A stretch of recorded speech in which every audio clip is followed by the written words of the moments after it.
She's April. And she's Molly. And we are Book Besties. Knock at the door. Husband's out of town. Do not try to have a conversation with my husband. Silver Fox. But yes, it is a thick daddy. I don't know where my brain is. Boobs. Boobs. What is wrong with us? I just was fucking around because you were fucking around. I think it's the hydrogen peroxide that got into my head. I like the color of your hair. It was supposed to be brown. I've been trying to get rid of it red. Now you just look more like me. Fine. I know. It's fine. We already get called siblings. Hello, Besties. It is windy as shit here in Maryland today. It's windy here too, but it's nice outside. Like it's like 70 and it's been cold. Here? So I'm enjoying the little bit of... It's like 60 here. Mm-hmm. We need a but it is windy. Harper Lee behind you. You got the two of them. We need another version. Yes. There's a smaller one. Oh, I have another one. It's behind it. Oh. Like I want, because it's like a big, a little, and a big, medium, and I want a little. The other one that I have is the same as the red cover. It's just not the special edition with the sprayed edges that one is. But there was just a new... Huh? It's just not as fancy. Right. And there was a new Harper Lee short story collection that was just released. And I do not have it yet. I have put it on my Christmas wish list. And I also have the second book, the sequel. It's not really a sequel. But that's back there too. It's weird calling anything that's attached to Kill a Mockingbird a sequel because it's not, because Go Set a Watchman was actually the original To Kill a Mockingbird. That was her original it was her original book, and it kept getting turned down by publishers, and finally somebody was like, the big story here is the story of the kids. You should concentrate on that story. So she took Go Set a Watchman and made it more set on the kids, and then that's To Kill a Mockingbird. So Go Set a Watchman was never supposed to be released. It is them as adults, and Atticus is dead, but it was never supposed to be released. Interesting. And that is interesting fun facts with April today. It was released after she passed away because her longtime manager was an attorney, was her sister. And her sister passed away a few years before her. And she was not in the best health as in terms of memory. And so the person who replaced her sister took advantage of her. That's what happened. Yeah. That's gross.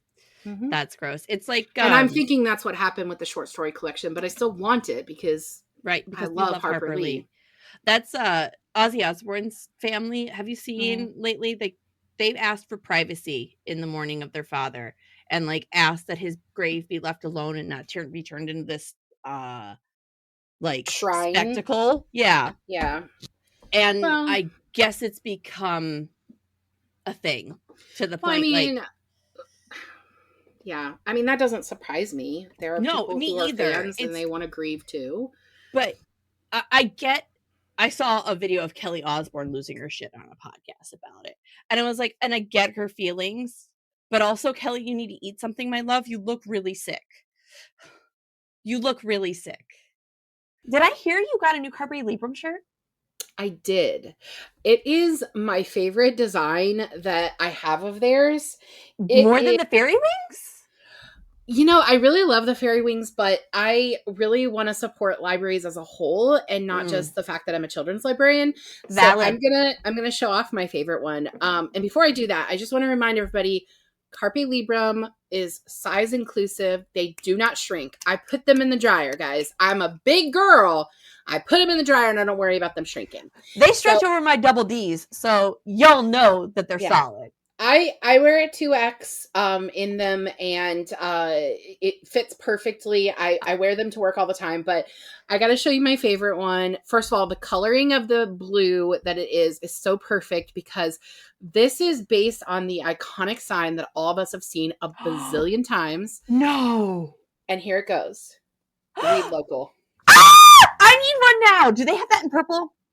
I'm not sure if it comes in any other colors. I got this color because I specifically wanted it to look like the library sign blue.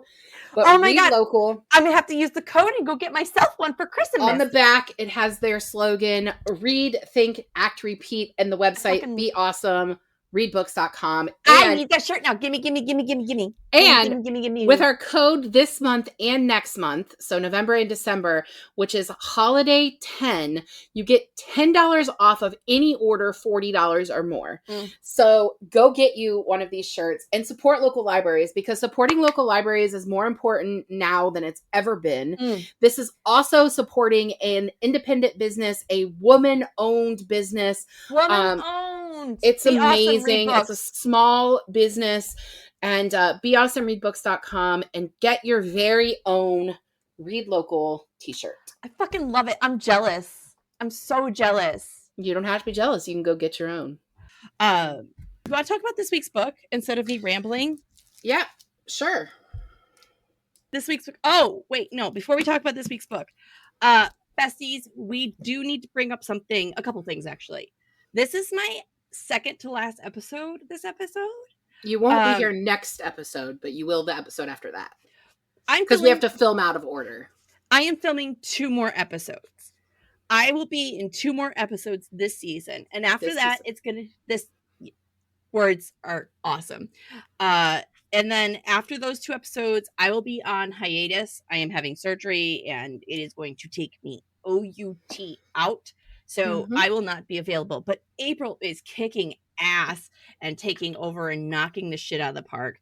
You have a lot of fun guests coming up, and April and Katie's going to jump in a couple times. It's going to be a good time. So me being gone's not an issue, and I'll be back. No, we're still gonna finish the season, including this episode. We have 1, 2, I want to say 5 books left. Yeah.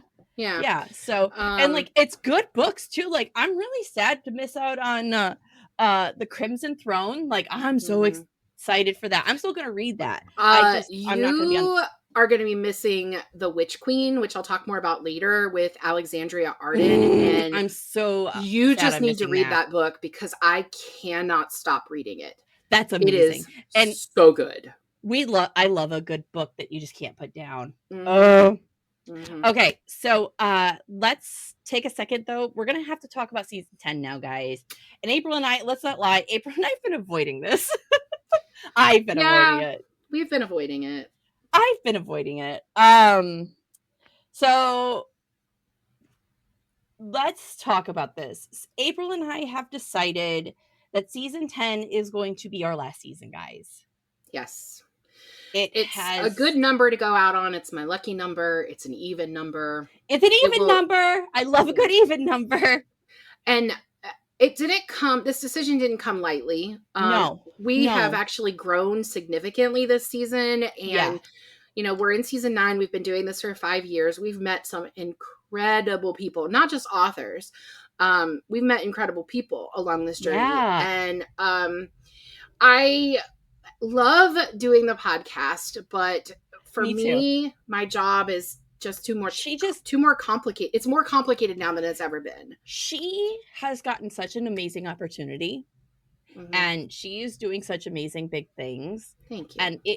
And I'm not gonna lie, I'm getting burnt out on reading, which is becoming a real big problem for me because I don't want to be in the fiction world at all.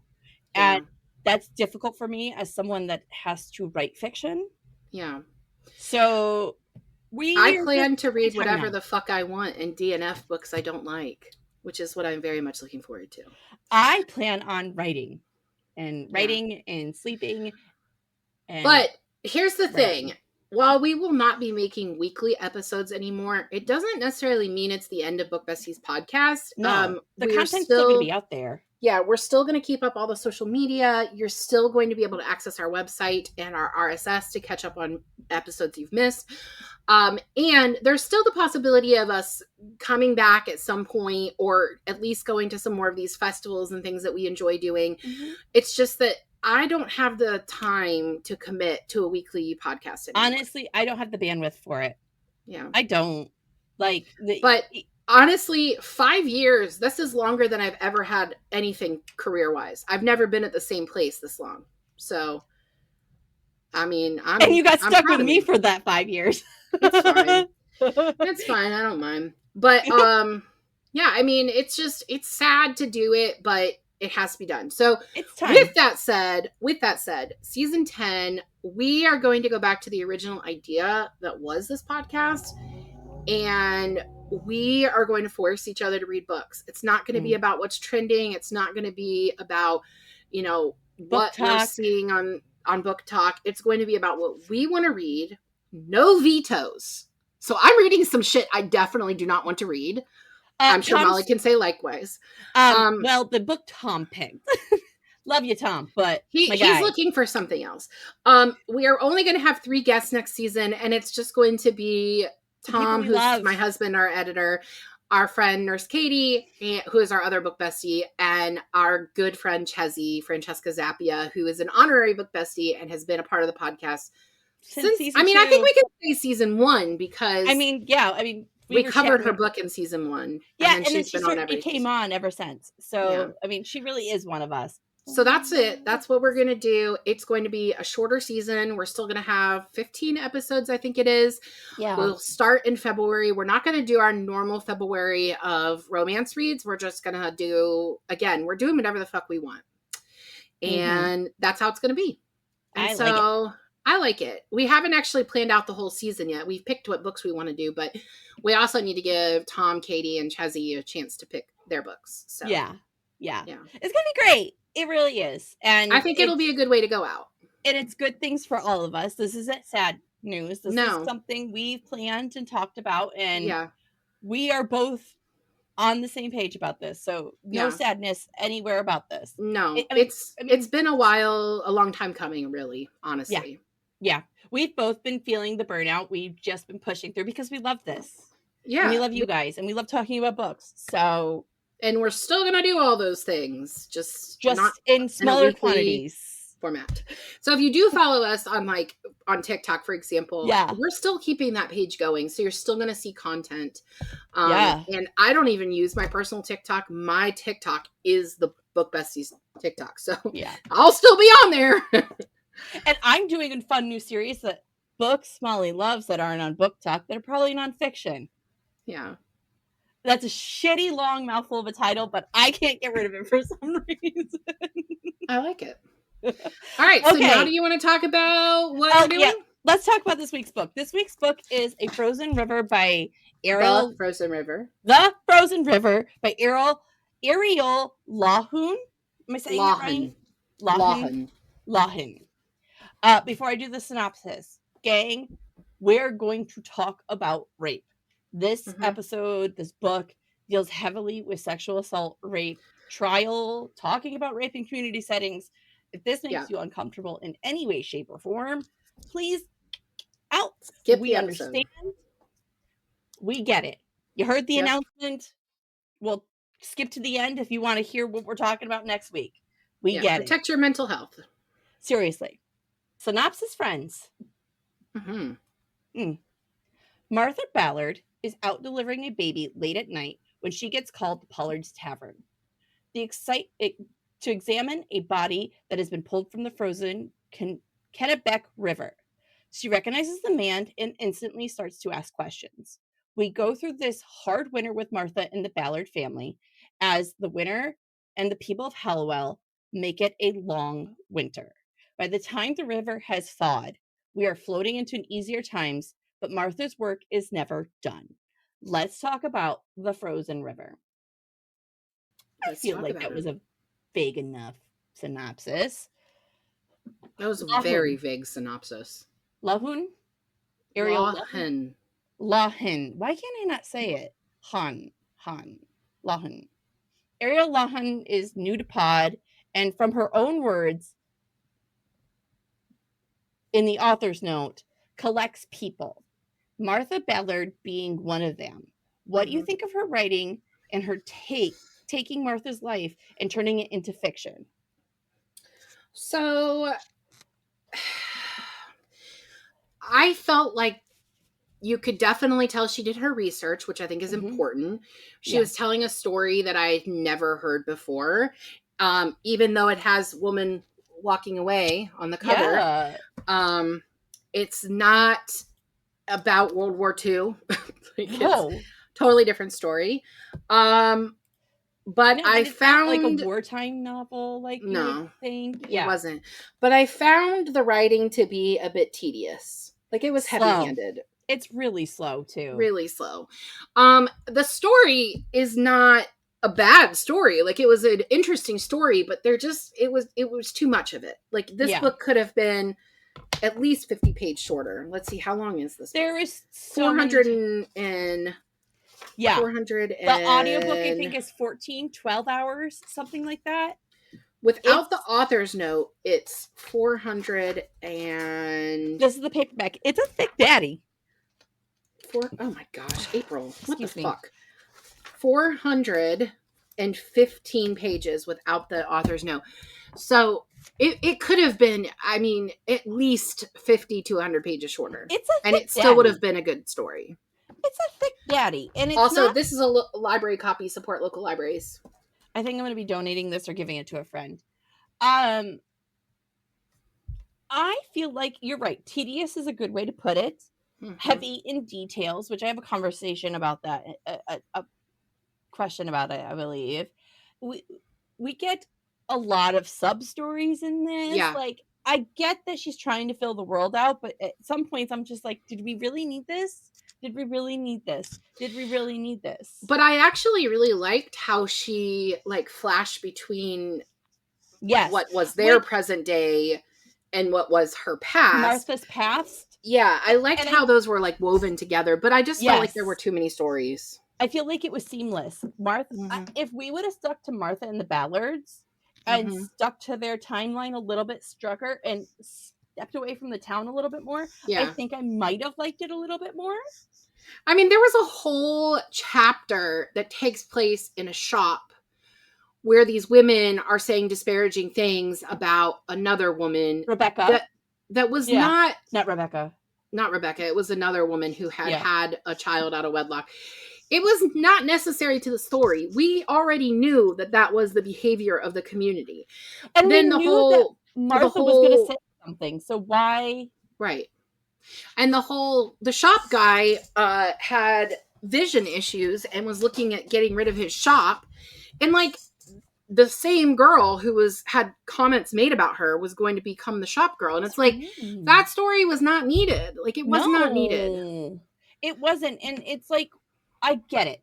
Martha was this little hen, this yenta in everyone's business, being a little mayor. I get it. But I don't know if we needed it, Ariel. We didn't. So my next question is actually about Martha. But before I jump into that, did you know the real life Martha delivered over 1,000 babies in her lifetime?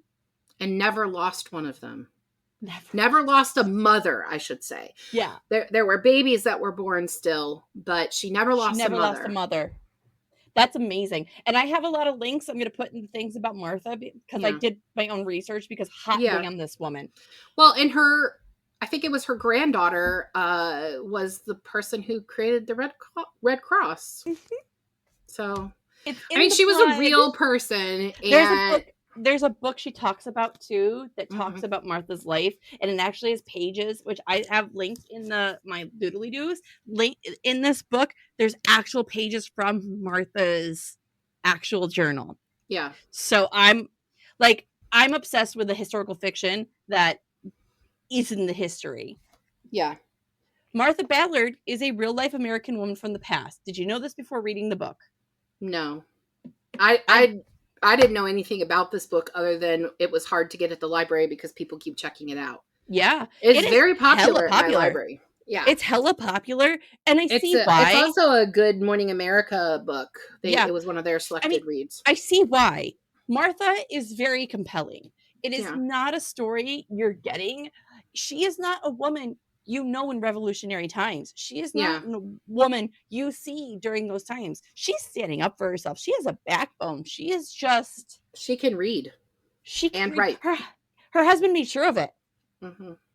Her husband made sure of it. There were a lot of things about this book that I did like. It just was so tedious that overall it was just okay.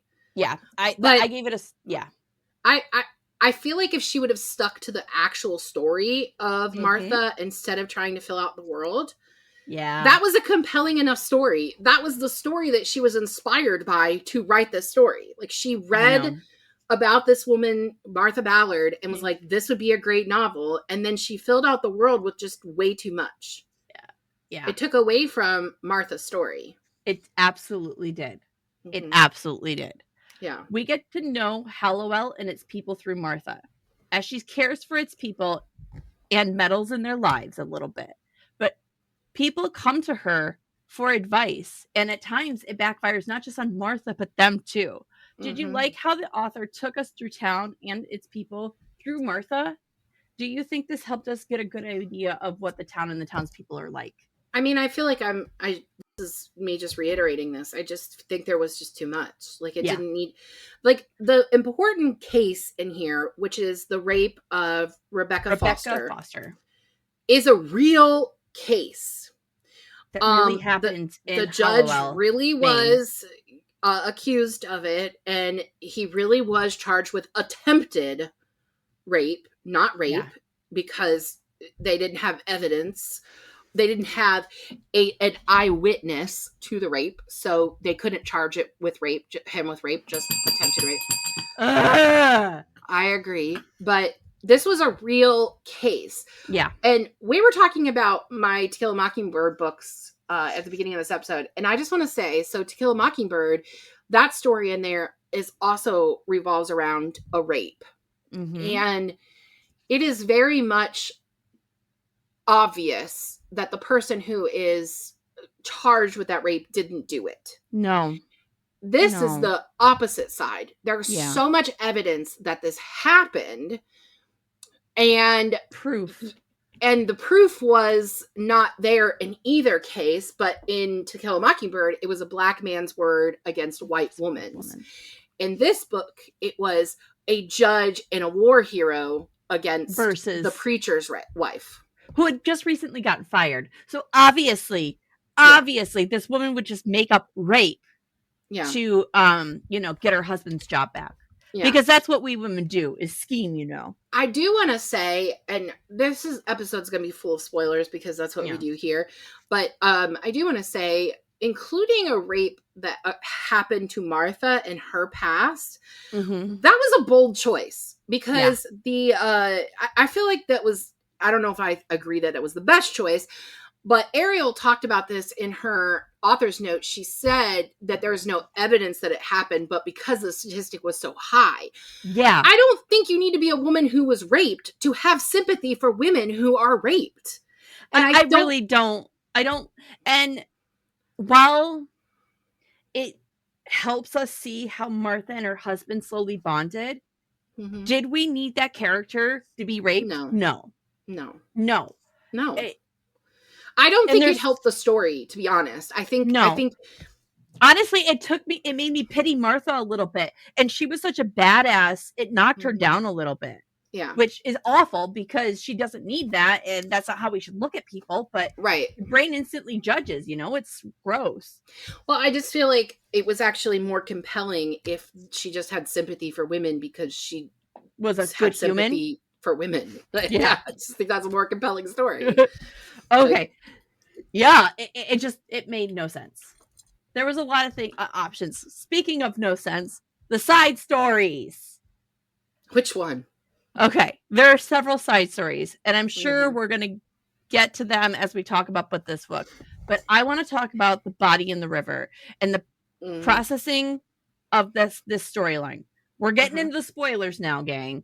We slowly learn about the dead man, who it is, what he's done, and who he's done it to.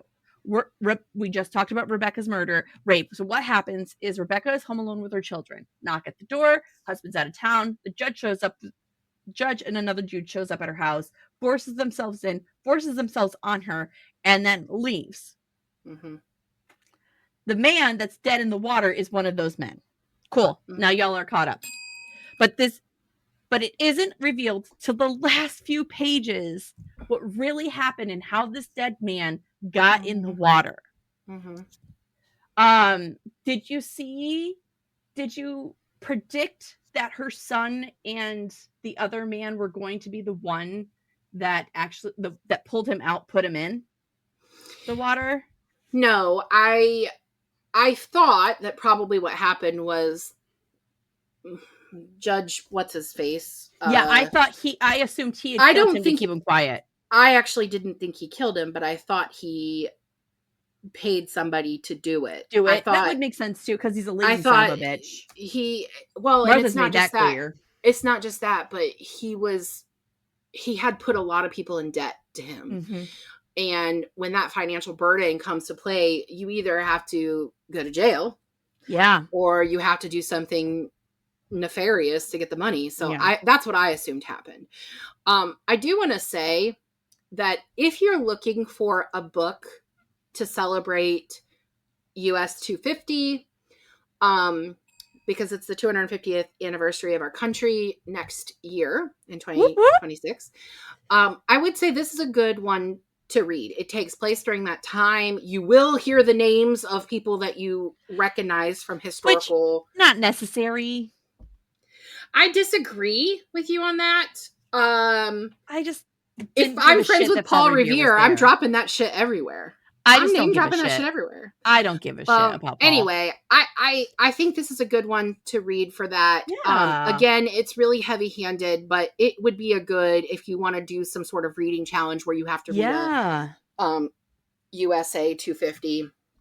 It's This would be a good smart. one. Yeah. It's not about the war. It's It's about not about the war. It's lots actually of other about things. life after the war and Yeah. what life looks like for those people once they're trying to figure it out. Because honestly, this town is just running on a judge that's a dude trying to get a monopoly going. Like, Yep. they have no real laws, rules, or regulations. They Yep. don't have the Bill of Rights. They don't have freaking the Constitution. They don't got shit done. Yeah. America's just a baby. And these people are free willing, just trying to keep afloat. The judges are appointed based on their military service. They're not even like real judges or lawyers. And if you've ever been in the military before, just because somebody's got a higher rank does not mean they're a good human. No. The side stories that bothered me the most were about her daughters being courted. Yeah. I do not feel like that was necessary. I get it. That was a lot of what was going on at the time. And Tom and I just watched Downton Abbey, the grand finale. And you know what? This is my synopsis. This is my synopsis of Downton Abbey. Episode 1. We need to get Mary sorted. Downton Abbey grand finale movie. Mary is still not sorted. Me for the entire series and all 3 movies. Tell me more. I've never been able to get into those. I have started episode 1 of Downton Abbey probably 3 times, and I don't know. I love it. I don't know why. Honestly, this most recent movie wasn't necessary, and it was just okay. But a money grab? Probably. I don't think they needed to do it. I feel like they could have just done the first movie that they did and that been the end of it. Like all our Sex and the City movies. Like, come on, guys. I've never seen Sex and the City. We've had this conversation on here multiple times. I know, and I'm still shocked every time. I don't have any desire to see it. I mean, I get it. They're just all whiny bitches. Well, in the time period that story took place, heroin that was a real, like, taboo look at women in New York City, and it's just not anymore. Yeah, like, that's just people. That's just people. I don't need to be part of that. But anyway, I didn't really like that side story, and she never rectifies it. The one daughter who tells the officer of the court, if you arrest my brother, I will never speak to you again. That whole storyline is never rectified. No, and she's still giving him the cold shoulder when, like, the book's ending. But Martha's like, oh, he's not going anywhere. He'll wait. I don't know. Okay, so since we're talking about Martha and Ephraim and the kids, how did you feel about them unburying the daughters and reburying them at the mill? Wait. Did they? I just thought they were taking their memories with them. Oh, no. We're going to take them with us. And she's like, give me the baby. And so she took the corpse of the baby while he carried the other child, and they went and found another tree.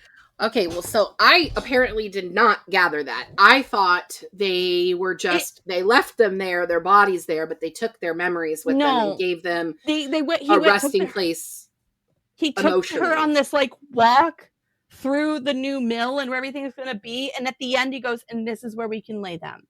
And then he digs a hole, and Okay, well, I did not get that. The only I baby I don't remember like them it. burying was the one that was born still. No, because they bury the kids the first time when Well, everybody gets the sick. first time, yes. And then the second time they rebury him. I don't know. I wasn't in those remember that. times. I wasn't responsible for body removal in those eras, so I also was grossed out that the body just sat in the tavern's cold storage for a fucking season. Yeah, because it's not like they actually had a refrigerator. Like it was No, just and like the ground was hard as a cold. rock. I get it. It's just Yeah. my brain doesn't process because we're modern times. Yeah. I mean, you can leave a body in cold storage for a while, though. I mean, you can. I know. It's just the brain. Okay. This book talks heavily about rape, but also it talks about birth, death, and violence. Most in this story are all happening to the women in Hollowell. Yeah. We see it when the rape charges get demoted to attempted rape. And then later we see it again when all 4 cases that women bring up to the 3 judges all get dismissed and handed over to the men. Oh, no. One of them gets convicted. It's the woman that gets convicted, and she has to pay a higher penalty than any of the men. Yeah. Because she said something negative about one of the other women. Yes. The burden of being a woman is heavy in this novel. Yeah. Do you think in these times, Ariel Lahun, huh? All right? Lahun is, do you think in the times Ariel Lahun is writing about, or do you think it's that, or is she just being heavy-handed? Do you think it's the times? I don't think it. Wait. Okay. I don't think I understand the question. Do you mean that she's writing this more feminist forward thing because of the times or because of her? Do you think she is being heavy-handed with how terrible the women are being treated, or do you think this was actually about part of the times? I do think that that's how it was at the time. The fact that Martha's husband Ephraim even marries her after she's raped, that would not be heard of. The fact that on their wedding night, he says, I'm not going to touch you until you tell me it's okay, but I do want to sleep next to my wife, that was unheard of. The fact that he says, I'm going to teach you how to read and write, and we're going to keep our story in these journals, that was unheard of. There is so much that happens in this story that is contra to the times. Yeah. However, with that said, I feel like that's the story that she wanted to tell. She wanted to tell a feminist story. And I'm not sure, even though Martha can read and write, I'm not sure that she would have described herself as a feminist, because first of all, feminism really wasn't a thing yet. But the other women in this community did not really appreciate the fact that she could do all those things. They didn't like that.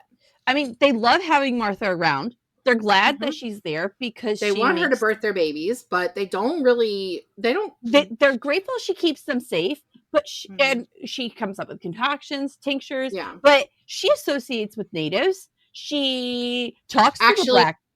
That wasn't her that did that. That was Rebecca Foster, which is why Rebecca's raped. She's learned from the natives in the books. It talks about her learning herbs from the natives. I don't know. Anyway, maybe I'm wrong. Maybe I was. And then, like, she talks to the French doctor who happens to be a black woman. And she's not French. I think she's. The audiobook probably Haitian. French. Oh, yes. they give her a French French accent. She's probably Haitian. Oh, okay. She would have been. My guess would be that she came as a slave from Africa, probably to Haiti, where she was probably a midwife enslaved by French people, which is how she learned French and English. And then she was freed. And so she was in Massachusetts as a free person. But that's why she had the French accent. I think she was probably Haitian. I mean, it makes sense why she was so standoffish of all the others, because Yeah. All they're going to do is ruin her life. Can we go back to something that you said? You talked about the tinctures, and this is Yeah. not in your notes, but I do want to talk about this. One of the things that Martha does is she makes a tincture for what we assume is migraines for what the fuck is the rapist guy's name? Like, what's his name? Joseph. We're going to talk about him. Winters? No. Martha North. Joseph North. Thank you.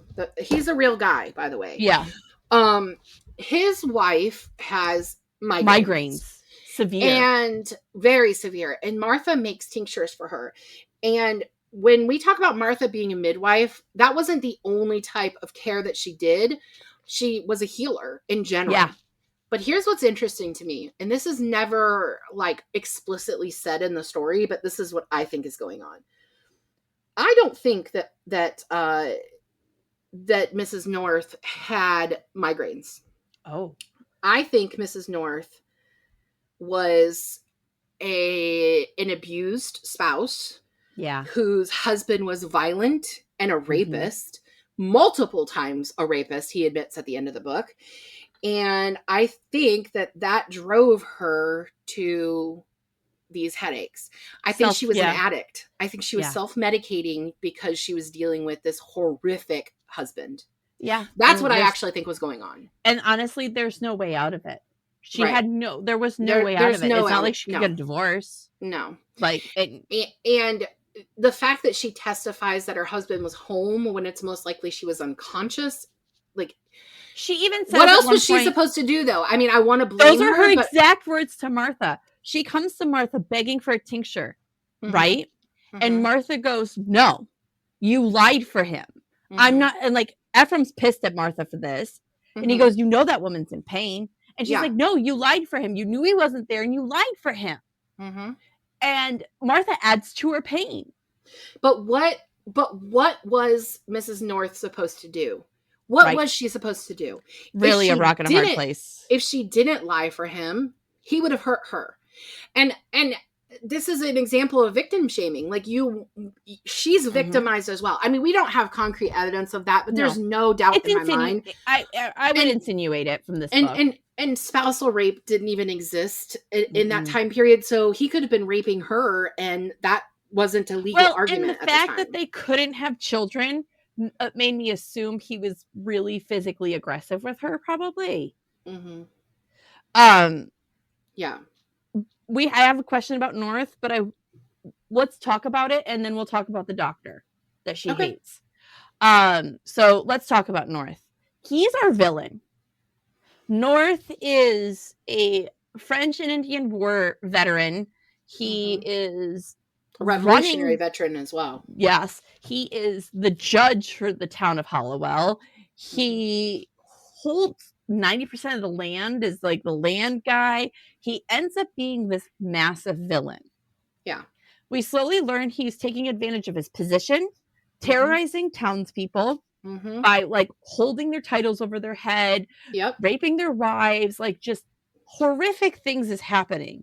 But in the end, he seems to get what's coming to him in Ephraim's wood shop. What do you think of North's story? And did we need his wife's pain?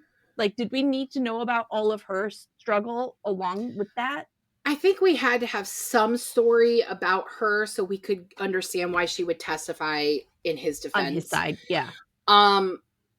Obviously, the situational irony that Martha calls Ephraim's knife revenge, and then it gets the ultimate revenge on North.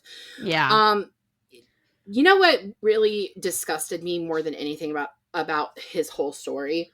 I mean, his reason for raping people was for punishment. And the reason that he raped Rebecca Foster was specifically because she was welcoming to Native Americans.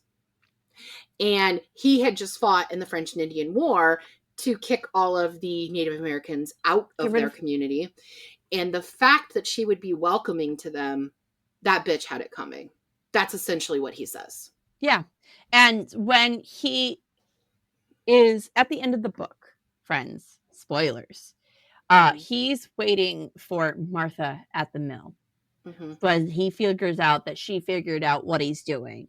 Mm-hmm. And he's literally undressing and disrobing and pretty much tells Martha, I'm going to teach you a lesson just like that guy that took care of you did, because obviously you didn't learn your lesson. I mean, So, he is violent with her. He grabs her hair. She's told him several times, do not touch me, do not touch me. But yeah. he literally has her backed up to a table, and he is about to rape her. Yeah. He's about to rape her. And she grabs a very sharp knife and revenge ends his manhood. Mm-hmm. And then sews it back up for him. Which, by the way, this is never rectified either, because she said something. Martha says he's going to be squatting like a woman the rest of his life. Pissing is what she said. She said, it's really interesting how much you hate women because you're going to be pissing like a woman the rest of your life. Yeah. But how? They did not have the ability to do reconstructive surgery. Like, that dude would have died. If you didn't have a penis, how are you going to get the pee out? Like, how's he going to get the pee out? There was nobody to, like, there was nobody to put, like, a catheter so he would, like, how?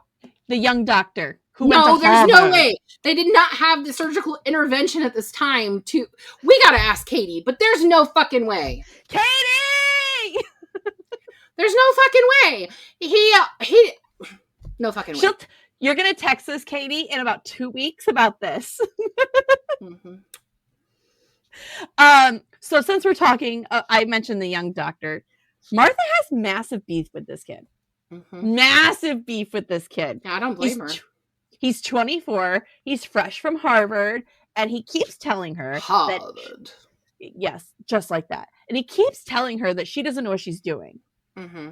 And she'll be like, so how many babies have you delivered? And he goes, well, I've observed. No, son. How many have you delivered? So... because his only 2 deliveries that we see in town, he kills both of the babies. Yeah. And his third other delivery that she ends up taking over, he almost kills the mom and the baby. Yeah. Yeah. So Martha has beef with the young doctor pretty quickly in this book. And it continues on more and more as we see him interact with the people of Hollowell. And he keeps fucking shit up, right? He even says that the dead body wasn't murder. It was an accident. Have you even seen what a river does to a body before, woman? Is her dislike warranted in this novel? Yeah, of course it is.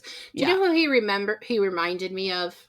And this guy is too old to play him if there was a movie adaptation, but Kenneth Branagh as Lockhart in the Harry Potter in the Chamber of Secrets is 100%. Yes, but a young version of that.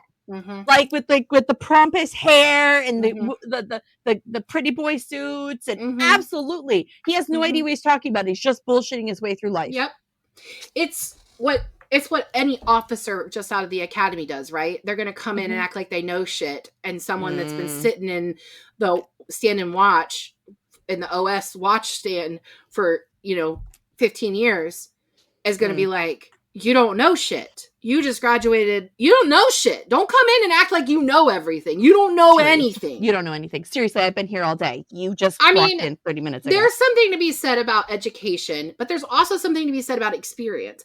And especially when somebody's been working the same AOR for years, and you just walk in and start telling them what to do. Right.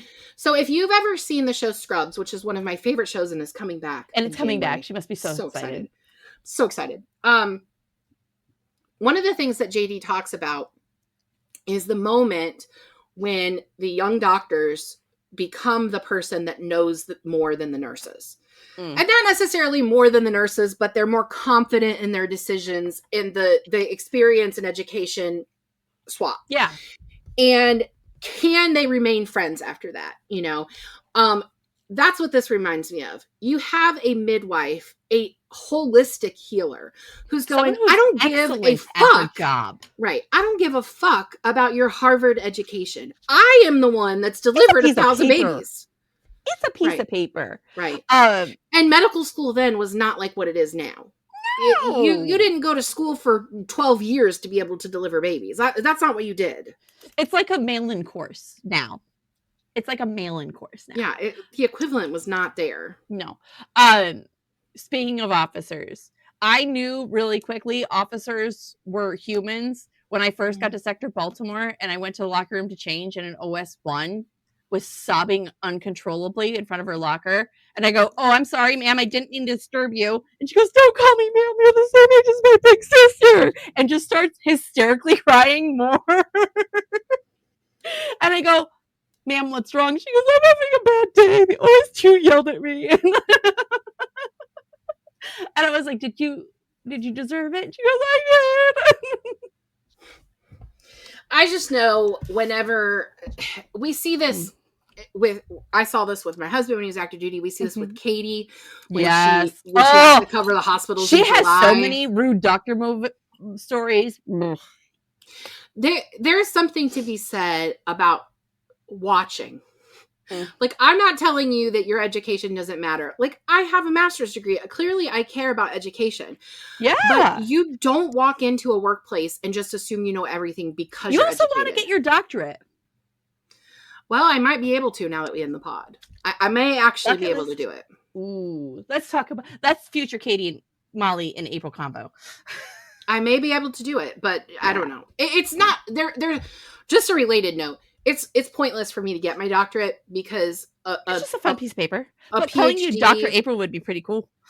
A PhD in library science is not. The master's degree is a finishing degree. So, like, if you watch Big Bang Theory, where Wolowitz is always like, the master's degree is the finishing degree, and they all make fun of him for that. That's in the library world. The master's degree is the finishing degree. We do not have to get a PhD unless you want to teach at the collegiate level. It doesn't really make sense to do it. Yeah. Is that anyway? You want? No, I want to have the PhD to have it because I like learning. Also, being called Dr. Watkins would be fucking cool. It would be so cool. I may have to leave Dr. Watkins to my sons, though, because I'm almost 44. And if to get a PhD, it's going to be between 7 and 10 years. I've been thinking by the time I finished, my kids would be in college. Like, I don't think I want to do it. I've thought about my master's off and on, but I honestly, I have no need for it, no use for it. You know? Yeah. I mean, I like learning, so that's what it is. But sorry, back to the story. Do not walk in someplace and just assume that your education has made you more knowledgeable than the people who have been there. Seriously. So let's just talk about Martha and Ephraim for a minute. Okay. Martha and Ephraim have a lot of kids. 11, right? 9 birth, 7 living. Oh, it was 9 and no, the 3 kids died. So 11 birth, 9 living. Yeah. Okay.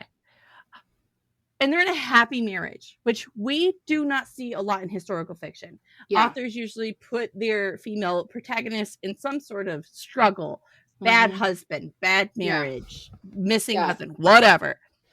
When he's gone, the 2 times in the story that he's gone, she legitimately misses him because they have a very healthy, active sex life too, which is kind of wild in this. Right, like they're in their 50s and about to knock loose up in his wood shop, like which feels realistic though, right? Like, I mean, I hope it's realistic. I mean, I'm 40s. Not that far from 50, so I know, and like Matt's still frisky randomly. Like, I get it. I get it. Wait a minute. We don't see this a lot in historical fiction. We also see him teach her how to read, write. Ephraim even encourages her when the older midwife of the town calls for her to help with her first delivery. Ephraim goes, "No, go. I have the kids. I've got the kids. Don't worry about it." Yeah. Why show this kind of family during these times? Why do you think she chose these actions? So I think a lot of it has to do with her having a feminist slant on this book. If this husband supports the wife this way, then that wife can support other women. Yes. Because the truth of the matter is, let's use the example of her testifying. She was allowed to testify in her role as a midwife and a healer. But in the rape case, she was not allowed to testify unless her husband was there. Which is ridiculous. It's insane. It is ridiculous. So you have to think about the fact that we're not that far removed from women not being able to have credit cards without their husband's signature on it. I mean, we're really not. Yeah. You couldn't do anything without your husband's signature. In fact, women couldn't get a credit card alone on their own till the 70s. Right. you couldn't actually get a divorce as the woman. You could appeal for it, but if the man disagreed, you didn't get divorced. That's you ridiculous. really didn't have any rights. We're really not that far from the point in time in which women were basically cattle. And in some parts of the world, they still are. They're traded off. I mean, it still happens. It's horrific. So I think having a husband that was supportive like this, that was not only supportive of her as having autonomy of her body, but he cared about her having her own career. Yeah. He cared about her having more than just... and there's nothing wrong with being a stay-at-home parent and raising kids. There's nothing wrong with that. But he cared about her doing whatever she wanted to do. And when it turned out that she wanted to be a midwife, he was like, yes, let's do that. He wanted her to be her own person. How, you know what I mean? Autonomy was really big in this book. Autonomy, yes. Yes. Look at your modern day today. Look at your friend group's friends. Do you see this? This is a message Ariel is sending to us. I mean, if you're not given autonomy in your relationship, you need to fix that shit. That's just the way it is. You know, I will say, this is one of the things I really love about Tom. We've had times where we've gone through rough patches, like any marriage does. I mean, and I don't trust people that say they've had a perfect marriage for 10 plus years. They're lying. They're lying. When we have rough patches, I don't feel... I can't be intimate with him when I'm angry with him or when we're fighting. Like, this whole makeup sex thing, no, we don't do that. I can't do makeup sex. I need you to heal my heart before I can jump into bed with you. Because your heart's in your vagina. My heart does live in my vagina. He's actually known I was going to be changing and left the room because he knew that I am not in a place to be intimate. And even letting him see my body would make me uncomfortable. And so he autonomy. Left. Yes. He gave me autonomy. He gives me the permission to feel uncomfortable being naked around him, which I don't most of the time. I don't most of the time feel uncomfortable, but they're just going to do this. He does. Do not try to have a conversation with my husband. I should not try to have a conversation with him when he's naked. You for fixing when I'm naked. When I'm naked, I should not try to have a conversation with him because he does not retain anything. He retains boobs. Matt's big thing is like, I'm looking at you. And I go, he tries so hard. He tries so hard when he's doing this. I go, I can see you looking in your peripheral, Matt. And he goes, no, I'm paying attention to you. I'm totally paying attention. No, I'm just trying to put a fucking bra on, guys. Leave me be. I can't help it that they're just there. I gotta get dressed for work. I need you to listen to what I'm saying, not my tits. Matt's literal response is, they're looking at me too, though. But you know what's interesting? When Tom's walking around naked, I don't ever just like stare. Well, that's not true. I don't need to see the dangly bits. I'm not a fan. I like his ass, though. He has a really nice ass. Congratulations. Good for you. He really does. It's a nice one. I just want to take a bite out of it. Okay. Okay. When it comes but I wouldn't do that without permission because autonomy. And consent is a thing, friends. And consent. When it comes to historical fiction, do we always need to pull someone from history? This book, it's Paul Revere, and we have seen it time and time again. Is it about the story or just keeping your attention? I disagree with you on this because he's not the only historical person in here. A lot of people in this story are real people that existed. But he's the famous one. Everybody's like, Paul Revere! It doesn't really bother me. I mean, it is an interesting connection. I think authors choose to do that so that they can keep that in people's mind. Like, this is the time, this is the setting. It definitely helps you keep the setting. Yeah. But I mean, I'm going to go eat at a restaurant in town here that has been in existence since the 1700s because I live in a very old county, an old town. Oh, you do? In Virginia. And they've existed since the 1700s, and they're very quick to put on their website that George Washington ate here. Like, there's a house. I'm in Maryland, okay? In Maryland's the size of a postage stamp. So there are these stupid little things. Like William Penn loved Southern Maryland for some fucking reason. Loved Southern Maryland. He had 6 houses here. So like there are little signs everywhere. William Penn's estate, William Penn this. I was like, weren't you a fucking part of Pennsylvania? Like, what are you doing down here, guy? Pennsylvania's not that far from you. You do realize that's a bordering state. Not where I am. It doesn't matter. Pennsylvania and Maryland weren't always separate. Right, but I'm like 4 hours from the middle of Pennsylvania where William Penn was, and like supposed to be, and like riding a horse from southern Maryland to there would have taken months. Do you know how far away from where I am in Virginia George Washington was? Yeah.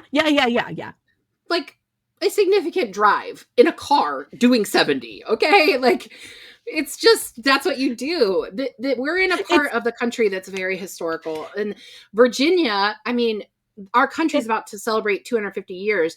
VA 250 is a big deal. Like, this is a big deal. VA 250, because the founding of our country, the founding of our nation was the founding of the state where I live. Yeah.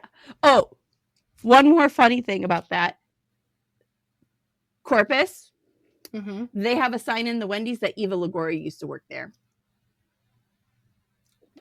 Why? Because she worked there. But it's their claim to fame, man. That just makes me think of that episode of Parks and Rec where they're like talking about Julia Roberts once visited here and then she didn't, so she sued, and so then they have a lawsuit about it. Framed about it, yeah. I got 3 more questions and we'll be out. I'm sorry. There's a metaphor. Good. There's a metaphor throughout this book with Silver Fox. What do you think the purpose was? I have my own ideas. Honestly, I don't care. That's how I feel about it. Honestly, it was unnecessary and it was a loose string to me. In my opinion, that was another example of being heavy-handed. She did not need that story. I think the fox is like a metaphor for Martha. Smart, swift, clever, but like making takes care of her family. Yeah. It's so stupid. Okay. Did we need the only reason the fox ends up being important is because it spooks her horse and she gets injured before she's almost raped. So she's like safe-ish. I don't get it. Did we need the Shakespeare? Like Martha and Ephraim bonding over it and it being in all the beginning of the... So that didn't bother me because I felt like, what else would they have, like, literature-wise? I don't know. It just feels like it just feels random and out of pocket for them. It just makes me think of the episode that Chazzy and I did together about Station 11, which is like, we must remember the Shakespeare. And it was just like, Chazzy, I love you. Oh, Chazzy, I love you. I miss you, girl. I can't wait till I meet her. It's going to be soon. What did I miss? Final thoughts. April Goodreads. I gave this a 3. I think it was okay. At the end of the day, I gave it a 3. That's what I can okay. I would say that if you are interested in, like I said, if you're interested in a founding story, this is a good one. If you like women on the frontier, roughing it and figuring their own shit out, this is your book. There's a really good feminist story here. It's just that I think see that why it's popular. Mm-hmm. It's not for me. Yeah. It's heavy-handed. It is. You ready to talk about next week? Actually, let's talk about next month because we've got a whole month of reads. This is our last book in November. Oh my God. And how wild before we talk about what we're doing next month, for the rest of November and all of December, you can go to beawesomereadbooks.com and order t-shirts, bookish merch, bookmarks. Far out, yo. Yeah. You save $10 on any order of $40 or more using our code HOLIDAY10. And we support... I found the green shirt again, by the way. Good. We support this company. One of the things that Molly and I talked about when we were looking for advertisers is that we did not want to just publicize and advertise and promote products we didn't like. We like Carpe Librum, beawesomereadbooks.com. And they're size inclusive. The shirts do not shrink. It is wonderful. And I was telling Tom, I was like, I need to try to get Christmas presents for my staff. And he's like, why don't you just like get them stuff off Carpe Librum? And I was like, oh my gosh, that's a great idea. He's because so smart. We all work at a library. We're all bookish people. And they would love the fairy wings. Yeah, but I'm the children's librarian, so I might buy it for my Not for children's you. programmer, but not for the rest of the staff. But yes, so beawesomereadbooks.com. Holiday 10 is the code to save $10 off of an order of $40 or more. All right, so now let's talk about December. So our first book for December, which will actually be the last episode with Molly. Oh, I guess you will be here next week because I think we're filming out of order and I was just misremembering what the hell we were doing. It's okay. Yeah. So she will be here next week. This will be her last episode of the season, When the Moon Hatched by Sarah A. Parker. And the sequel to this book actually comes out in April, I think, of next year. It's huge. I'm very, very, very excited for this one. But yes, it is a thick daddy. I don't know why we did like popular huge too. Oh, yes. But it's also a really thick book for us to put in the end of the season. I don't know why we did that. Of course. Next up, I have my Kindle because I do not have a physical copy of this book, but Tom's going to put it right here. It is The Witch Queen by Alexandria Arden, and she is an indie author, and we're having her on. Right. And when I tell you guys that I am so invested in this book, I am not blowing smoke. I am hooked. She has every time I text her, I'm like, what you doing? She goes, reading The Witch Queen. Go away. It's so good. The world building is so amazing, and I'm a little bit over halfway, and it's a slow burn, and we're starting to see a little bit of that a good world building. Oh my gosh, it's really good. And so I'll be talking to her about that.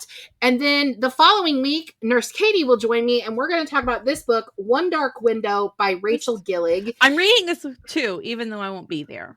And I plan to read the second book before the year is out as well, but we are going to just do the first one. And then the last episode of the season, Nurse Katie will be back with me as we talk to Sarah Rosh and Beth Revis about their newest book, The Crimson Throne.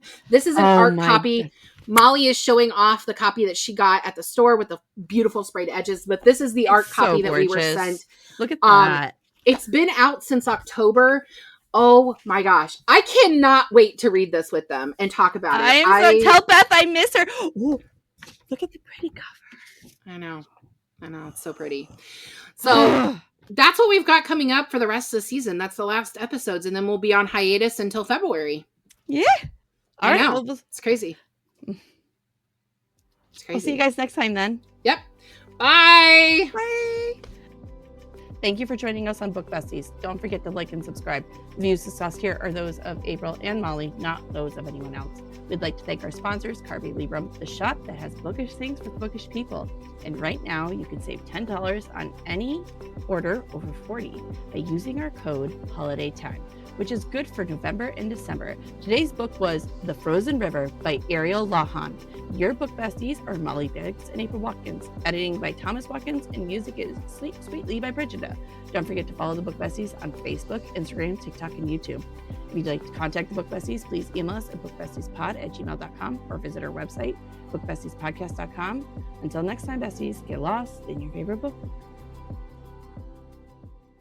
April, you need to pay attention. Good girl.